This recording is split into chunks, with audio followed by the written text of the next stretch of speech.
Hello, so this is a quick tutorial on how to get started using the WordPress editor. And to be specific, I will use the GeneratePress theme. So you go to Appearance Themes on the left and then search for Generate and click Install.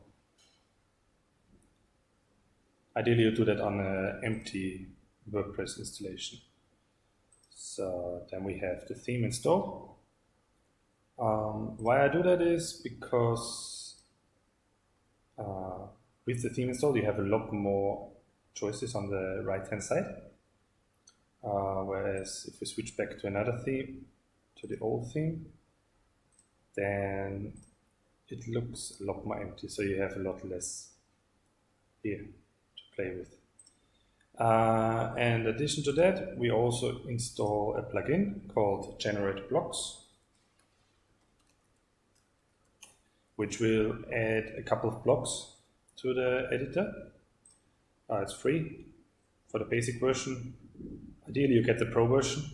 You can get the link, use the link in the description below. But for now, we just use the free version. So now we go to the sample page. Here we go. So what do we do here now? We need to activate the theme again. That's why. Activate GeneratePress. So now we get started with the basics here. So you mainly need two windows on the left and on the right. On the left, you can open it by using those three lines on the top. And you have a list view and an outline, but we'd go with the list view usually. And then you see all the blocks that are on your site. So here, those are the standard blocks coming with installation. We will, from now, can actually remove all of them. And then we are left with one paragraph. That's the standard thing. We can rename the site to, like, for example, editor tutorial, save. Then if you want to see what the site looks like, you click on this view page and it opens in a new, and this is what the site looks like at the moment. We probably want to get rid of the sidebar here. For that we go to customize.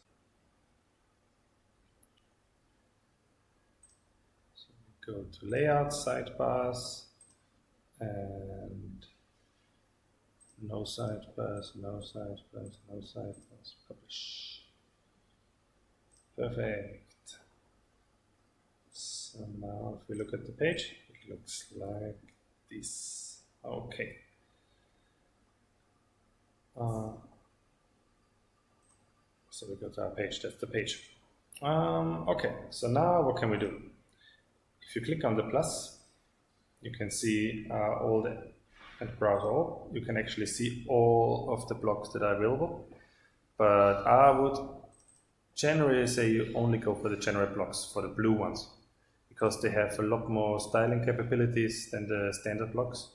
You can, for example, use the HTML if you want, the code, those ones. But in general, only go for the blue ones.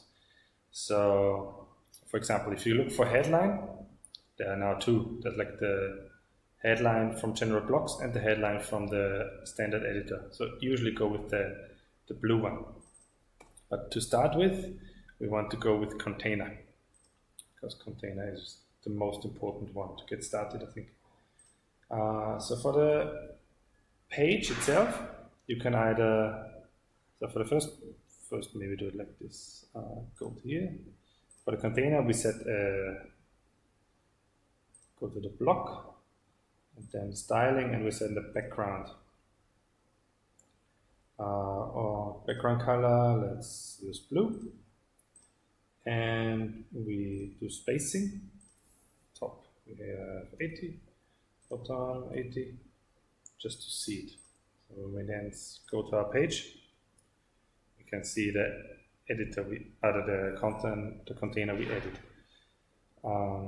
So then what we do now is for the container, we add another container inside afterwards. But first, what we can do here is you have the choice between full width. Let's try this. So if we do it full width, then the whole got full width, so it can use the whole browser width. But then if you go contained, contained, then you go back to the original one, where it's limited to a certain size, which you can set in the customize area. So here, for the sake of, we go with full width. For the sake of demonstration, we go with full width. So now we have the full width here. By the way, if you want to get rid of this one, you can simply disable element.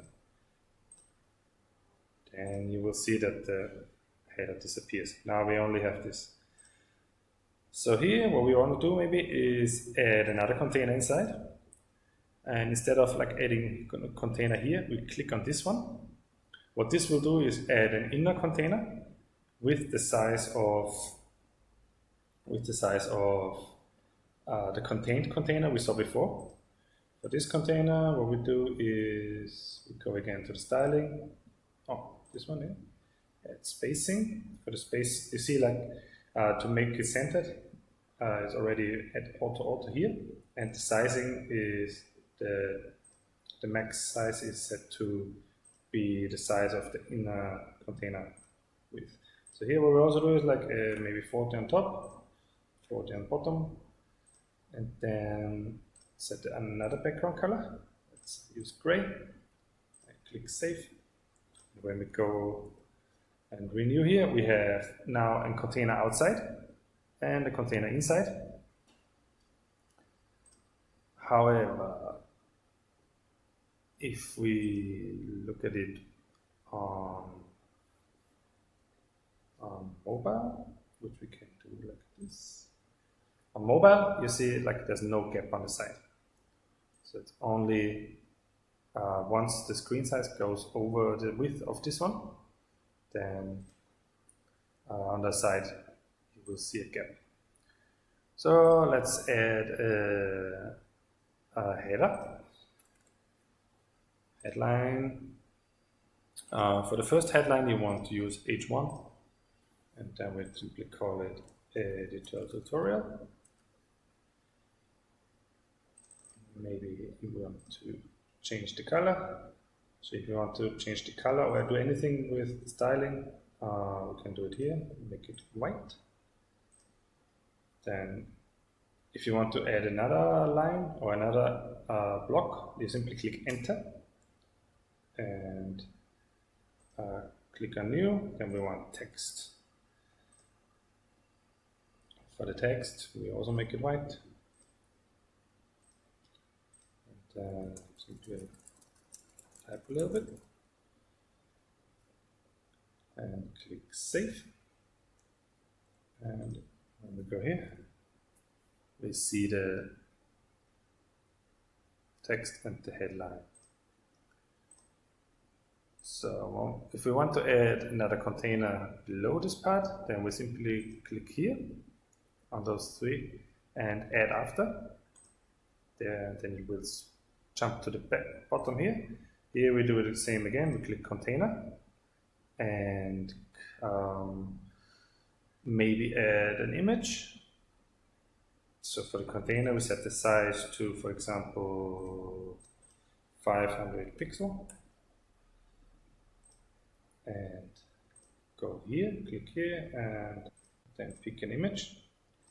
Then it will set as the background image of this container. This way you can nicely add another container. For example, if you want a big image that should look similar, but like similar height, or like adapt to mobile and everything, you can simply do it this way. And then let's add another thing after that.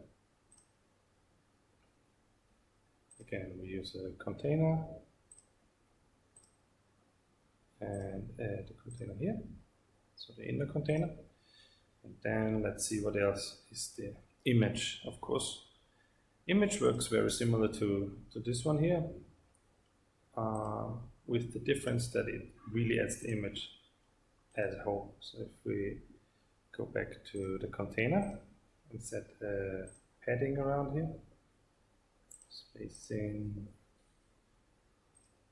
40, then you will see that this one shows very differently. This one shows now the full image. So here the image only shows part of the image so that it fits the container area, but here the whole image is shown. Then add another one after. Again, container.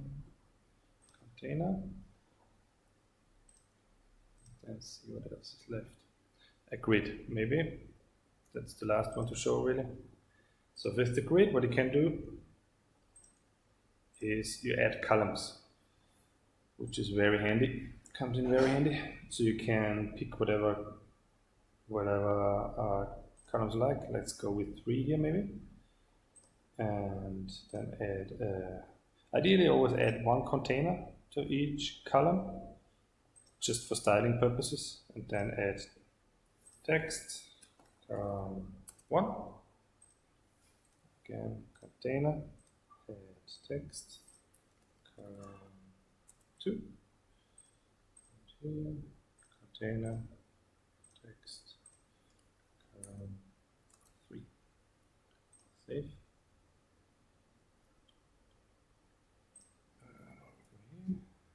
We have here bottom, we add another container after a certain height.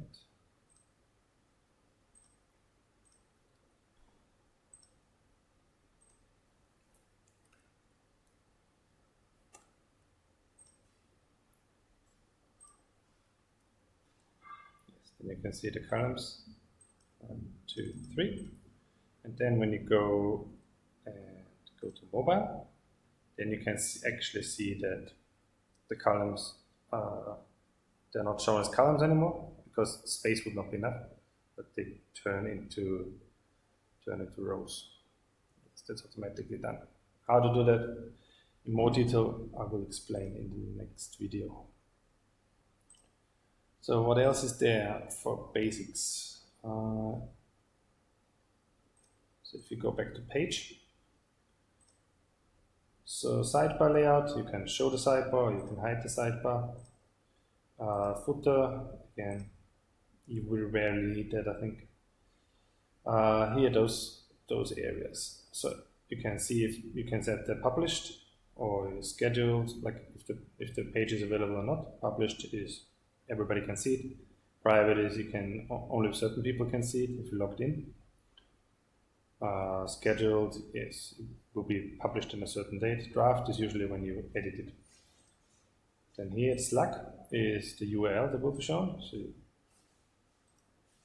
I need to go to, okay, for this one it's still, but that's the URL. That's I can show. So we need to change the permalinks. This. We will have a nice one. So here, this is basically the URL shown here. Discussion, you can open or close it, the comments, and revisions. Yes, this is another thing, but probably not for this video, where you can go back and forth between certain versions of the page. But part of this tutorial. And then blocks, yes. So here you can work with the blocks. What else is up here? So here you can open and close this part of the page. And here that's very interesting because you can switch between desktop, tablet, and mobile. So you can actually see what the page looks like. And mobile, and back to desktop. You can also do that here. So for example, if you click on the container to see where we are, we click on this container here. We can, for example, let's change the background color for different screen sizes just to show how this is working. So here it's blue, then we go to tablet. Let's make it red. And then on mobile, we'll make it green. Just to show, click save. Then if we go here, let's see. Now in desktop, it's still blue. Then if we go to the mobile, it's green. And if we go to 1000, let's say, it's red. So that will be tablet mode. So the way the responsiveness works is like up to 1024 pixels width. Everything above that is desktop. From 124 to 768 is tablet. And if you go to 767, it should, 766, then it starts to be mobile, everything below that. And that should pretty much be it.